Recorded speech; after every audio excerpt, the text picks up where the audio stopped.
Morning, everyone. Before I begin my Dharma talk, I'd like all of us to pause for a minute and to think of our Jewish brothers and sisters today and the tragedy that happened over the weekend, and pause for a moment of silence.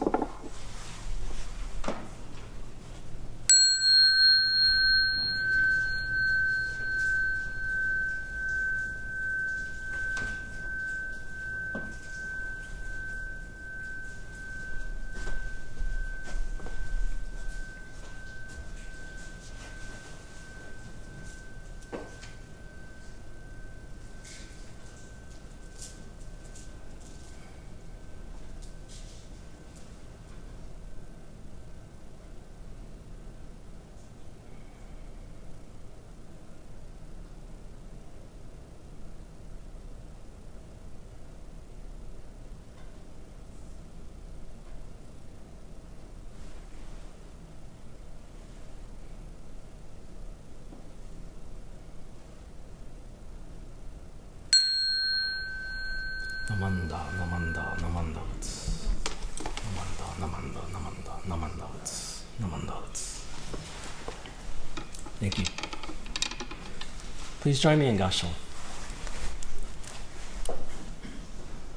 How joyous I am, Gutoku Shinran, disciple of Shakyamuni. Rare is it to come upon the sacred scriptures from the western land of India and the commentaries of the masters of China and Japan. But now I have been able to encounter them. Rare is it to hear them, but already I have been able to hear. Reverently entrusting myself to the teaching, practice, and realization that are the true essence of the Pure Land Way, I am especially aware of the profundity of the Tathagata's benevolence. Here I rejoice in what I have heard and extol what I have attained. Namo Amitabha. Namanda, namanda, namanda, namanda. Once again, good morning, everyone, and welcome. I'm so very grateful to be here today, to be in this place. And I just returned from Japan on Wednesday. I went directly into work the following morning at 6:30, Thursday and Friday, and I thought I was fine until Friday, and all of a sudden it kind of hit me. So if I wobble up here, you know why. Still a little bit jet-lagged. As some of you might know, I was in Japan for the Hand in Hand Choral Festival, which was held at the Nakano Zero Auditorium in Tokyo. And it was a third of such festivals to be held. The first one was held in Taiwan 4 years ago, and it was the first ever gay Asian choral festival to be held in Asia. 2 years later, it was held in Seoul, Korea, and this past year in Japan. In 2 years, it will be held in Hong Kong. So it was really a privilege and a pleasure to meet with 2,000 other chorus members from 16 different choruses, from as far as Chengdu, which, you know, who would think that Chengdu would have a gay and lesbian choral group. And I was so moved and, you know, by the music that they shared, the stories, socializing with them. And it made me grateful for the rights and the protections I enjoy as a U.S. citizen and as a resident of San Francisco. We were asked by the organizers to always ask permission when taking photos or sharing pictures on social media for fear of having members outed. So from speaking with the chorus members, we learned of increased incidents of outing in Japan. And so what has been happening is that individuals feel the weight or the pressure of leading, you know, a double life, and they come to someone that they trust and that they know and confide in them about their sexuality, only to have that trusted person out them in not a very nice way, but sometimes it's in a work setting, so that they can advance above this person by having them fired. Sometimes it's in school. A lot of times it is a power play on the part of the trusted person to gain power over the person who has confided in them. So as we were going through the festival, we were very aware of this.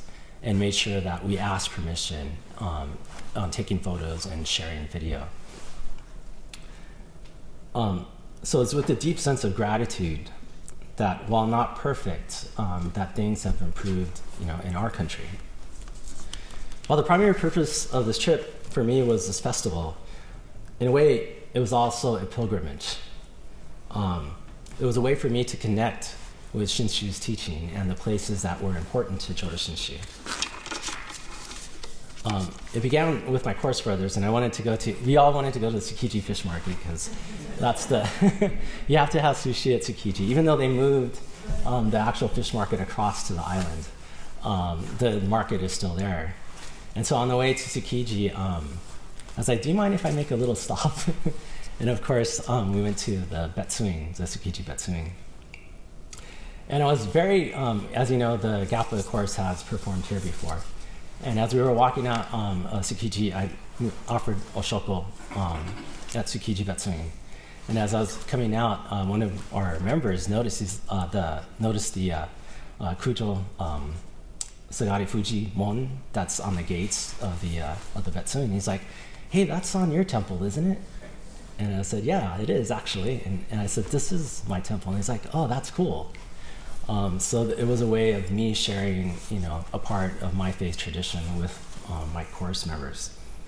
And whenever I see the Tsukiji Betsuing, I also think of the efforts, the compassionate efforts of Lady Kujo, who helped rebuild the Betsuing after the Great Kanto earthquake, and also the Ashoka Hospital. After leaving Tokyo, some of us went on to Osaka, where I visited the Kitamiro, which I had no idea what that was. Does anybody know what the Kitamiro is? It's actually the Betsuing. There was a former Betsuing before the war. There were two Betsuings on the street in Osaka, because Osaka was pretty much the heart of Jodo Shinshu for a while. Renyo had moved there, and actually the name Osaka comes from the writings of Renyo's hermitage when he first moved to the city. So there was a Higashi Betsuing on one end of the street and the Nishi Betsuing on the other. The Nishi one was bombed during the war, and it was rebuilt in the 1960s. And now it's this beautiful building, modernist building, but this beautiful Betsuing that leads up from the street with these large stairs leading up to the temple. And so I felt, again, we went to visit the Kitamiro, and I was just very impressed by the building, and also too by the sense of reverence that was felt there. People would come in, just walk by the building and be curious and look at it and want to go inside. And the ministers that are there, there's like an office in the front, in the foyer, that would invite people just quietly, not proselytizing or, saying, hey, do you want to be a part of us? But just offering the space for them to contemplate and to be themselves.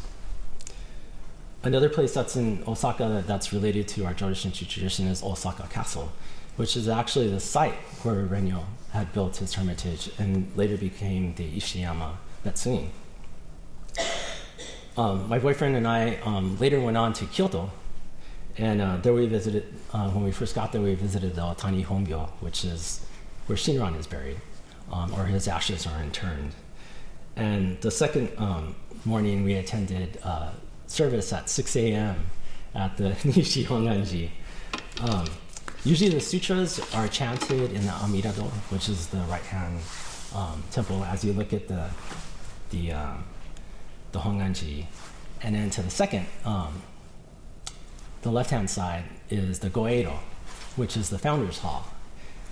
But right now, the Amida-do is being refurbished. So both chantings take place. The Shoshingi that we chanted this morning is chanted every morning in the Goeido. But now both the Amida-kyo, or the sutras, and the Shoshingi are chanted in the Founders Hall. So after touring many beautiful temples in Kyoto, again I was struck by the solemnity and the reverence that you find at Nishi Honganji. If you go up to Kiyomizu-dera right now and Kinkakuji, I remember the first time I went to Kyoto, it was kind of peaceful. You would see a lot of tourists, but right now it is just thronged. There are bus loads of people coming in and out of the temples, and in a way, it's kind of, for me, lost a sense of that, that reverence.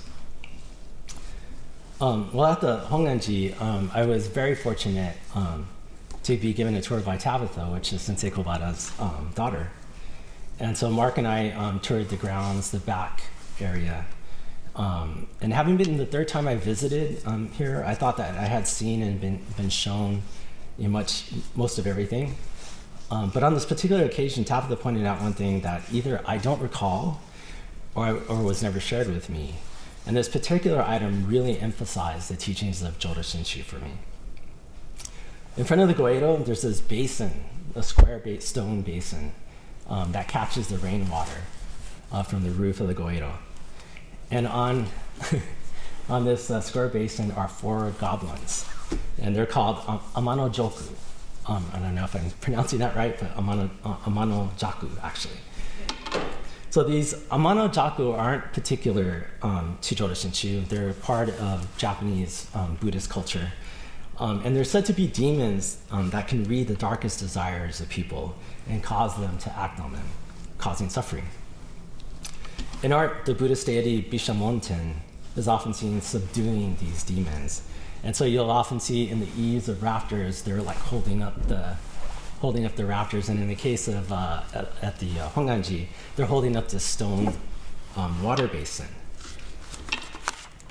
And so you might ask why Honganji would have a depiction of demons on its property, or these little goblins. Those Amano Jaku, are there to remind us of what we look like when we monku, when we complain. And while it might appear that they're supporting the weight of the water basin that they're under, the basin itself is supported by a central stone column. The Amano Jaku are complaining to complain. I must admit, when Tabitha pointed this out, I was looking at Mark going,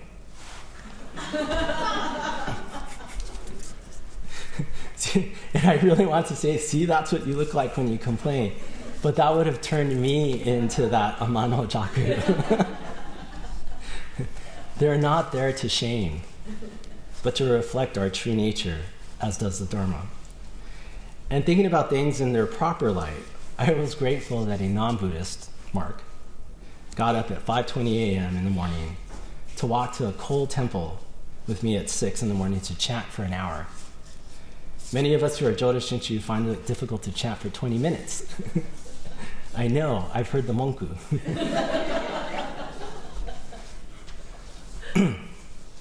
Prior to the Tokyo Choral Festival, my chorus had a pre-concert here in San Francisco, and it included spoken word pieces. And one of the artists said, "I support the weight of 1,000 problems, none of them mine." The instance that Tabitha told me about those Amano Jaku, I recall that passage and how at times I own others' behaviors that I can't control, and then complain. My complaints come from wanting the world to bend to my desires, to make my life easy and conflict-free. My complaints come from the stories that I tell myself. Greg Critch, in his new book on Icon, Question Your Life, states, "Wearing the garment of disappointment, resentment, and anger is a great burden. It continuously weighs us down as we try to move forward in our lives.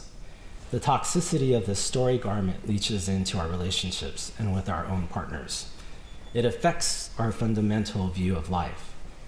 It buries us in a complaint-based lifestyle in which our attention is constantly drawn to what is going wrong and how the world fails to meet our expectations. We bear the burden of 1,000 problems." In gratitude, we find the antidote to complaint and the seeds of joy. As I was staying up late on Friday night with jet lag, it was probably about 2 in the morning when I finally got to bed. I was procrastinating writing this Dharma talk and watching Netflix, and I came across a special by Brene Brown, who I've mentioned before. She's a researcher on shame and vulnerability. And she argues that to be joyful, we must allow ourselves to be vulnerable. And often what stops us from being joyful is a fear that joy will be taken away. So we rehearse tragedy. Brown found and studied people who have survived extreme hardship, such as war and mass shootings, that one thing that differentiates the victims who still have the capacity for joy and those who don't is gratitude. And when connecting with these victims, which can be a difficult and awkward thing, her own capacity for gratitude as a researcher bridges that difficulty, and she characterizes that interaction as such. When you are grateful for what you have, I understand that you understand the magnitude of what I have lost. And that's how she feels when she connects with people who have survived mass shootings and are still have the capacity for joy. May we as a Sangha cultivate gratitude together, knowing and trusting that we are supported by the dynamic activity of wisdom and compassion, which is Amida Buddha, manifesting itself in our lives, our central column. And may we be fearless and vulnerable in sharing our gratitude and joy with the world. Our teachings are a gift we can offer to a world in pain. My trip to Japan reinforced my sense of gratitude for having received the teachings across the ocean and for this place. Please join me in Gashi.